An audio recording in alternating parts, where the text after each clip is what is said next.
Shalom Bapak Ibu. Sebelum kita membaca firman Tuhan, mari kita berdoa.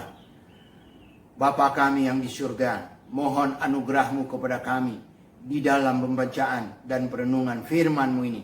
Dalam nama Yesus kami berdoa. Amin. Firman Tuhan yang menjadi khotbah epistel pada minggu ini terambil dari Yesaya 52 ayat 7 sampai dengan 12. Demikian. Betapa indahnya kelihatan dari puncak bukit-bukit kedatangan pembawa berita yang mengabarkan berita damai dan memberitakan kabar baik, yang mengabarkan berita selamat dan berkata kepada Sion, Allahmu itu Raja. Dengarlah suara orang-orang yang mengawal Engkau, mereka bersama-sama bersorak-sorai, sebab dengan mata kepala sendiri mereka melihat bagaimana Tuhan kembali ke Sion. Bergembiralah, bersorak-sorailah bersama-sama, hai keturunan Yerusalem. Sebab Tuhan telah menghibur umatnya, telah menebus Yerusalem. Tuhan telah menunjukkan tangannya yang kudus di depan mata semua bangsa. Maka segala ujung bumi melihat keselamatan yang dari Allah kita. Menjauhlah, menjauhlah, keluarlah dari sana. Janganlah engkau kena kepada yang najis. Keluarlah dari tengah-tengahnya. Sucikanlah dirimu, hai orang-orang yang mengangkat perkakas rumah Tuhan. Sungguh, kamu tidak akan buru-buru keluar dan tidak akan lari-lari berjalan. Sebab Tuhan akan berjalan di depanmu dan Allah Israel akan menjadi penutup barisanmu. Bapak Ibu, dalam penyambutan seseorang, suasana dalam penyambutan itu dan pelaksanaan penyambutan tersebut sangat tergantung dari siapa orang yang akan datang itu, bagaimana pengaruhnya kepada kita. Itu sebabnya dalam penyambutan ada yang tidak pakai karpet, tetapi ada yang pakai karpet dan merah lagi karpetnya, Bapak Ibu sekalian. Nah, firman Tuhan hari ini berbicara tentang penyambutan. Pada saat Yesaya 52 ini, kondisi bangsa Israel sangat prihatin. Mereka berada di negeri orang. Mereka ditawan, diangkut dari Yerusalem, dibawa ke Babylon. Mereka menjadi negara kelas 2 di sana. Mereka menjadi pekerja-pekerja keras di sana. Dan mereka sangat susah di sana. Dan mereka lama di sana ditawan. Hampir 70 tahun mereka ditawan di sana. Di dalam Mazmur 137 kita boleh melihat bahwa mereka sering sekali sangat sedih menangis di pinggir sungai Babylon, dikatakan. Dan mereka menggantungkan kecapinya di pohon gandarusa. Mereka tidak lagi bersemangat untuk memuji Tuhan, karena mereka tidak melihat lagi ada pengharapan. Mereka berpikir tidak akan mungkin lagi kembali ke Yerusalem. Dalam kondisi susah itu, dalam kondisi sedih tersebut, Allah melawat bangsa itu. Firman Tuhan tadi mengingatkan supaya mereka tidak bersedih, supaya mereka bersukacita. Karena apa? Karena masih ada pengharapan bagi mereka. Raja akan datang melawat, menemui mereka, memberikan pertolongan kepada mereka. Untuk itulah mereka diminta supaya tidak bersedih. Firman Tuhan ini juga berlaku kepada orang-orang percaya saat ini. Kepada orang-orang percaya yang mengalami pergumulan saat ini.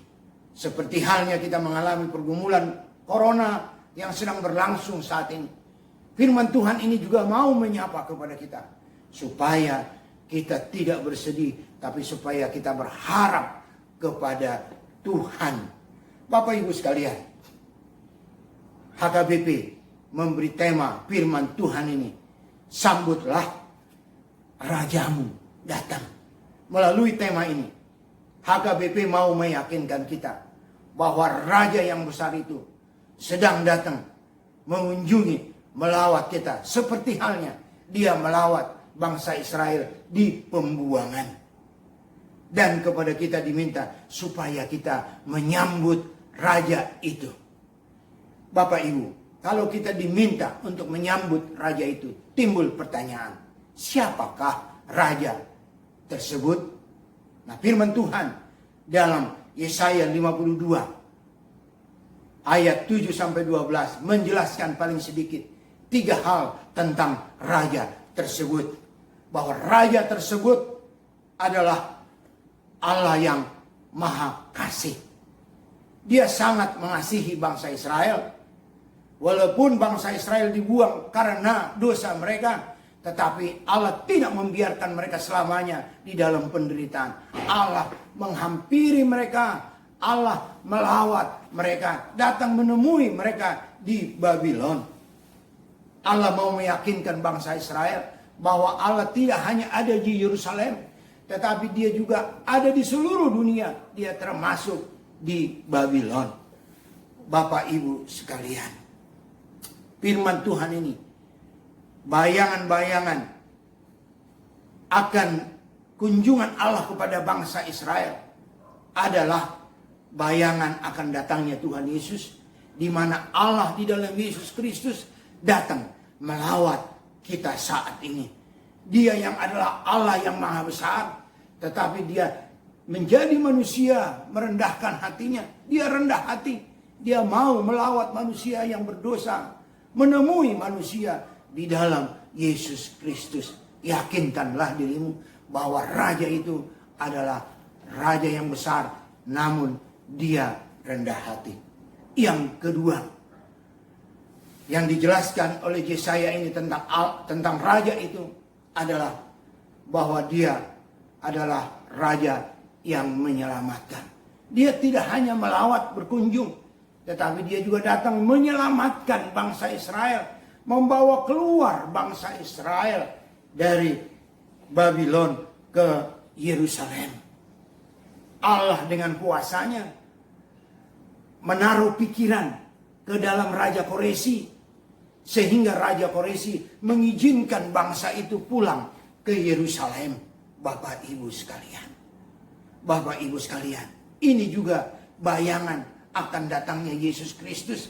Yesus Kristus datang ke dunia ini mau menyelamatkan kita, orang-orang berdosa, mau membebaskan kita dari hukuman dosa itu, mau membawa kita ke Yerusalem yang baru, seperti halnya bangsa Israel mau dibawa oleh Allah dari Babylon ke Yerusalem yang baru, yang akan diperbaiki, dirubah oleh Tuhan. Kedatangan Yesus adalah untuk menyelamatkan kita dari dosa. Itu yang kita peringati pada saat Paskah ini. Allah mau supaya kita berbahagia. Allah mau supaya kita diselamatkan. Oleh karena itulah dia datang menyelamatkan kita. Dia yang melakukan sendiri. Dia tidak meminta kekuatan tenaga manusia untuk membantunya. Dia mengerjakan sendiri di dalam Yesus Kristus. Keselamatan itu anugerah sepenuhnya. Keselamatan itu sama seperti bangsa Israel mendapat anugerah. Dia maha kuasa. Dia sanggup menyelamatkan engkau dari segala pergumulan yang engkau hadapi. Yang ketiga, Bapak Ibu sekalian, yang dijelaskan oleh firman Tuhan ini tentang Allah, bahwa dia adalah Allah yang memelihara. Allah itu adalah raja yang memelihara. Kalau kita melihat di ayat 12, Bapak Ibu sekalian, ketika mereka keluar dari Babylon mau berangkat ke Yerusalem, firman Tuhan dalam ayat 12 mengingatkan supaya mereka tidak terburu-buru, tidak takut. Karena apa? Karena Allah yang ada di barisan depan, tetapi juga Allah menutup di barisan belakang. Artinya apa? Bahwa Allah menjagai bangsa itu, Bapak Ibu sekalian. Oleh karena itu mereka diminta dalam perjalanan dari Babylon ke Yerusalem, mereka diminta supaya tenang, supaya tidak terburu-buru, supaya tidak takut, karena Allah akan menjagai mereka. Demikian halnya kepada kita. Kepada kita yang telah ditebus oleh darah Yesus, kita diminta supaya tenang di dalam pergumulan ini. Bukan tidak ada pergumulan, tetapi dia meminta Karena dia akan memelihara kita, menjagai kita Bapak Ibu sekalian. Karena dia ada di depan dan juga ada di belakang kita. Oleh karena itu mari tenangkan dirimu menghadapi kasus corona yang luar biasa ini. Mari menjaga kesehatan, ikuti aturan-aturan pemerintah yang sudah ditetapkan oleh pemerintah tentang corona ini. Maka Tuhan akan memerotek, menjagai hidup kita. Saya akan mengakhiri khutbah singkat ini Bapak Ibu sekalian. Bahwa khutbah singkat hari ini menjelaskan bahwa Allah melawat bangsa Israel dan juga melawat kita. Mau memberikan kebahagiaan kepada kita. Mau melepaskan kita dari kuasa maut akibat dosa. Mari firman Tuhan ini meminta kepada kita supaya kita menyambut dia. Menerima dia sebagai Tuhan dan Juru Selamat kita. Ada 3 hal yang disampaikan oleh firman Tuhan ini tentang Allah. Yang pertama, bahwa dia adalah Allah yang rendah hati. Yang kedua, bahwa dia adalah Allah yang menyelamatkan. Dan yang ketiga, bahwa dia adalah Allah yang memelihara hidup kita. Amin. Mari berdoa. Bapa di surga, terima kasih untuk kasih-Mu yang Kau nyatakan di dalam Yesus Kristus yang datang menyelamatkan kami dan mau memberikan kebahagiaan kepada kami. Mampukan kami untuk menerimanya sebagai Tuhan dan Juru Selamat kami. Amin. Terima kasih. Sampai bertemu khotbah epistel minggu depan.